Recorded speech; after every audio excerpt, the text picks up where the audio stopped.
అందరికీ నమస్కారం. మన నిద్ర ఒక వరం అయితే వాళ్ళ జాగరణ ఒక యజ్ఞం. దీనికోసం తెలుసుకోవాలంటే వీడియో స్కిప్ చేయకుండా చివరి వరకు చూడండి.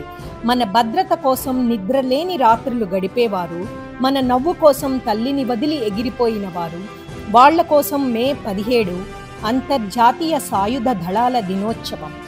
ప్రపంచం ఈ రోజున తనను రక్షించే సైనికులకు కృతజ్ఞత చెబుతుంది.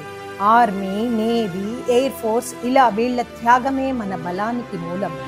వాళ్ల వల్లే మనం ఇంట్లో సురక్షితంగా ఉన్నాం.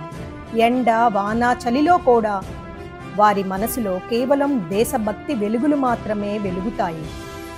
ఈరోజు మన మనసులో ఒక చిన్న గౌరవం కూడా లేకపోతే ఆ వీరుల త్యాగం ఏమైపోతుంది?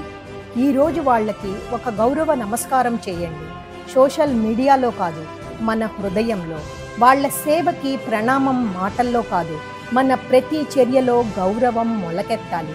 వీరులు యుద్ధంలో మాత్రమే కాదు, మన హృదయంలోనూ నిలిచిపోవాలి. మన దేశం గర్వపడేలాగా చేసే వీరుల సేవ మన మనసుల్లో చిరస్థాయిగా నిలవాలి. ఆ వీరులకు ఒక స్నేహపూర్వక వందనం చెప్పటమే మన అసలైన దేశభక్తి. అలాంటి వీరులకు ఈ రోజు కాదు, ప్రతిరోజు మన ప్రతి శ్వాసలో అభివందనం పలకాలి. నచ్చినట్లయితే లైక్ చేయండి, షేర్ చేయండి, సబ్స్క్రైబ్ చేయండి. మీతో అనురాధ కంచర్ల.